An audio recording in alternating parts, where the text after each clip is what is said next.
Well, only fools would wait to enter the gold and silver market now, and if you haven't been in it. I should have expected that when Goldman Sachs and others were talking about gold being going dropping further, that there was going to be a hit on the price of gold. And it's a coordinated attack that happened back in April. There's no doubt about it. Coordinated attack. I mean, you could say it's sometimes commodities have cycles. That's true. But there was a specific coordinated attack on gold and silver back in April and twice. And let me state this. There hasn't been that much of a drop in gold in like that time frame in the entire gold history. It really hasn't happened. In percentage-wise, dollar-wise, or no matter how you slice it, even percentage-wise, which is more relevant, there really hasn't been a price drop in gold that fast as occurred twice in April in the 5,000 historical years of all gold markets. So, let me put it this way, it was a manipulation. But, let me put out this one little factoid. The bullion banks are net long as of mid-May for the first time in over 6 years. So what does that tell you? What does that tell you? Like we knew before, I'm talking to bullion banks, not the central banks. I'm talking to bullion banks. There's 6 large bullion banks in the world. They're net long. So I know there's a lot of people out there talking about it's going to go to 17 for silver. It's going to go to 16. It's going to go 15, 12, 8, 12, 10. I don't know. Keep waiting. Keep waiting. That's all I have to say. So I really don't care what people do. Because I'm not really here to... actually, when I heard it didn't seem possible that gold and silver could have got knocked down that much in the last few months. But when I heard about the major media, how there was major financial media basically, and Goldman Sachs talking down gold so much, I had a suspicion something was going to come up. And I think when Bernanke hinted at taper, he probably knew a little more how much that was going to affect the markets too. So, but in my case, I think it's almost like a matter of principle. I'm sticking with the metals. And, it's almost like that old adage, holding the physical metals is putting pressure on the banksters. It really is. Trouble is, there's not enough people doing it. But holding physical metals is putting pressure on the banksters. And now that the spot price of silver and gold has dropped that much, it's going to be tough for them to mine. There's going to be that much less available to mine that's profitable. I mean, you'd have to be taking the best, easiest, best grade ores, and there's like less and less best grade ores to be profitable. And once that runs out, forget about it. So, they'll will shut down. And it won't be... Thing is, I don't think the price action is going to keep going lower like some people are suspecting. I don't think so. I said this before, but, it's like I have to also consider... I smelled something wrong with when Goldman Sachs said gold was going to go down and all these investors should get out of it. Long term, that's a way wrong thing. But short term, I smell something was going to happen. That's how they work. It's almost like they have to lead you into something first. So they're leading people into cash. Right? Later on, maybe gold will be way high. It'll be $2,500 an ounce, $2,400 an ounce, maybe in 2014. Or maybe silver, if the silver ratio goes to 30 to 1, $2,400 an ounce, that would be $80 silver.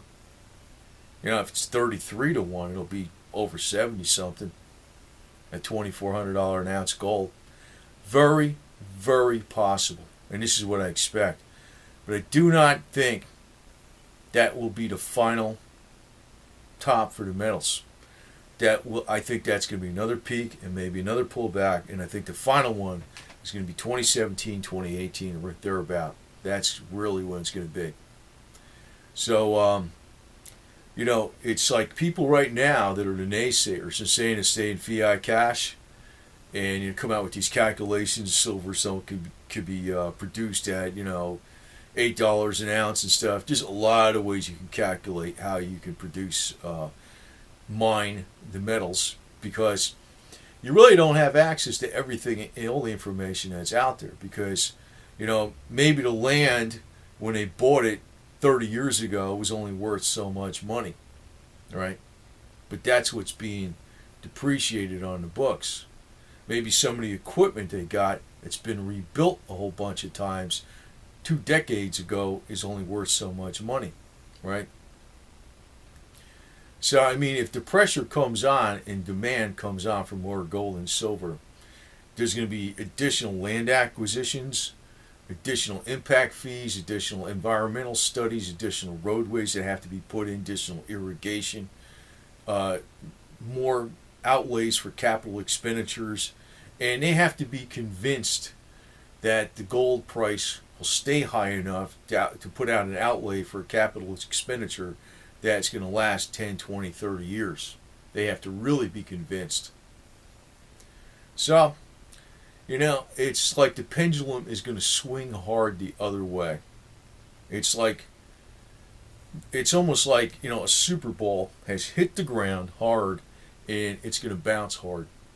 So it's not going to be a dead cat bounce, as some of those people call them. I don't like using that word, but it's going to be a serious bounce. And it's like the one thing that probably is going to be the dead cat bounce is going to be the fiat dollar.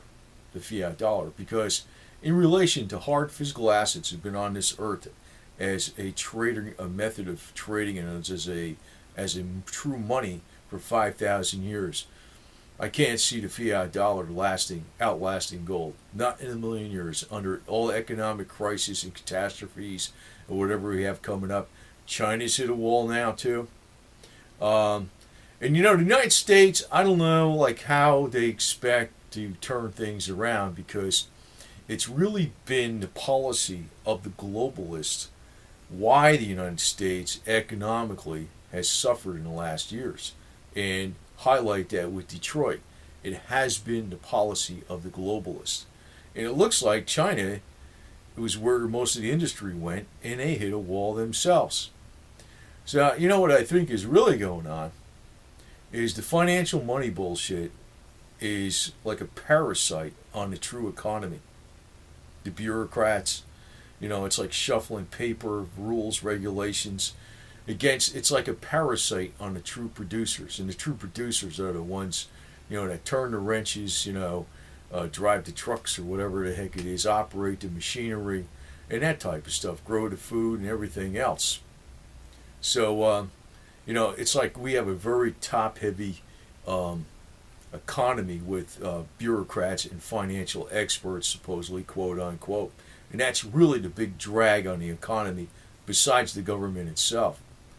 So, they're not going to be able to dig their way out of it until the bureaucracy is destroyed itself. So, that is actually always been my point, because the real producers are really punished in the United States, and Detroit is a good example of that. But do not expect gold and silver to make radical dips, as some people have been predicting, below 1,000 for gold, $10, $12 for silver, crazy dips like that.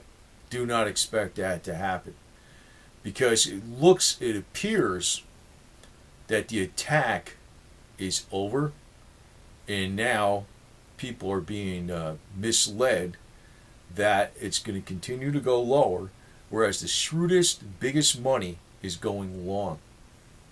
So, but I'm going to stay long, even, for the whole time practically, because, and even though I suspect that when Goldman Sachs came out with some of these reports about, shorting gold and get out of gold, that there was going to be a major attack, but it's more or less, I know I'm hurting them in a way by not taking the fiat dollars and just holding positions.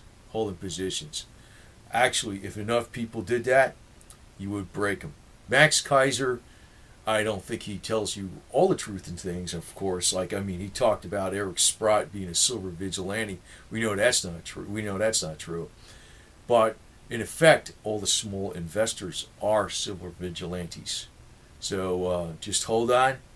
Don't sell out. And if you want to add more to your position, go ahead. But you don't have to add very deep, very hard because, if you already have a lot. But if you don't have a lot of silver, now this would be the time to add it.